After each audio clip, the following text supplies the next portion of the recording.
Anyway, thank you for gathering here today. Today I want to talk to you guys about leadership. I'm going to start off with a quote that's pretty inspirational to me. It goes, out of every 100 men, 10 shouldn't even be here. 80 are just targets. 9 are real fighters. And they are important because they make the battle. But the one is a warrior, and he will bring the others back. This quote is commonly attributed to Heraclitus, and recently some people have doubted the authenticity of that quote. But whether or not he said it or not, it still is a quote that inspires passion in those that consider themselves warriors. The fact is, I think that this extends beyond warriors, and I think it is applicable to leadership in general. You can apply this formula to any kind of leadership or any kind of workplace. 10% of the people probably shouldn't even be there. 80% of the workforce just shows up and does their job and then goes home. 9% are your hard workers. These are your guys that you can just give a task and let them run with.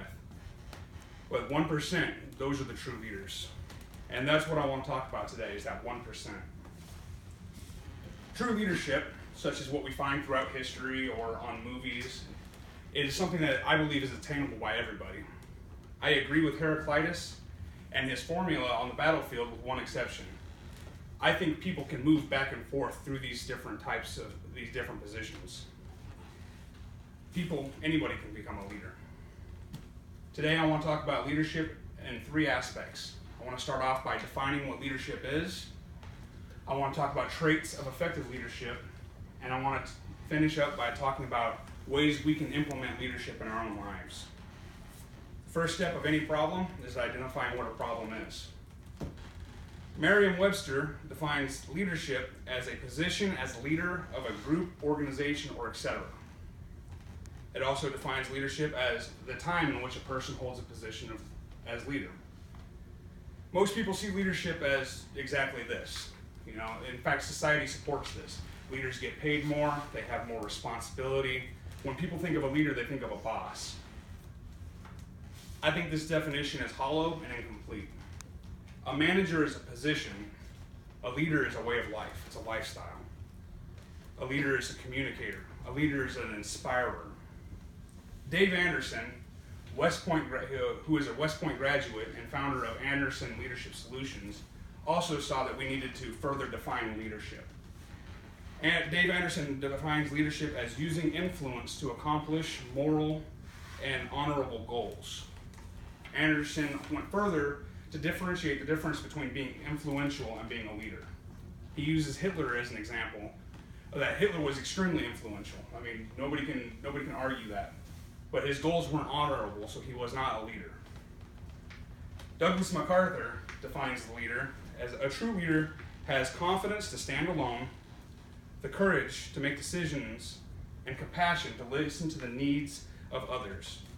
He does not set out to be a leader, but becomes one by the equality of his actions and the integrity of his heart. I personally agree with MacArthur's definition of what a leader is.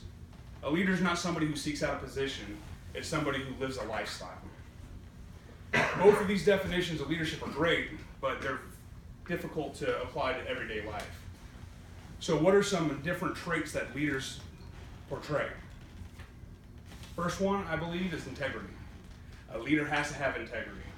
If you don't, the danger of not having integrity as a leader is really simple. You get caught. If you get caught in a lie, you lose their trust. And if you lose their trust, you lose their faith, and then you just compromise yourself as a leader. The second trait I believe is important for leadership is confidence or decisiveness.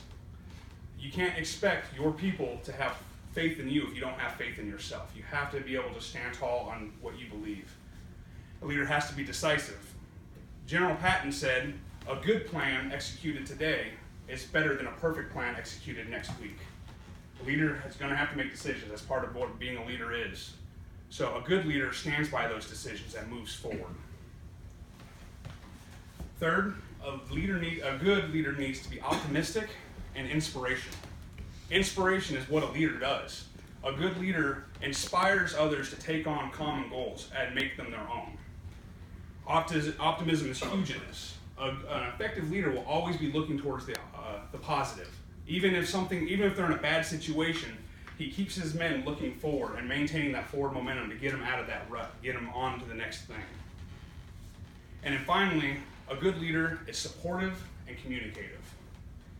The team has to feel like everybody is in it together. They have to feel like they're all one team, one fight. They have to feel like the leader knows what they're going through. We all heard of bosses that participate in what I like to call seagull leadership, where they fly in, they crap all over the place, and they fly back out, leaving their guys to deal with whatever the fallout is. A true leader stays behind with their guys in the thick of it and just guides them through the dark parts. Oftentimes, people talk about leaders as leading from the front. Depending on what kind of leadership we're talking about is whether or not it's more literal or metaphorical leading from the front.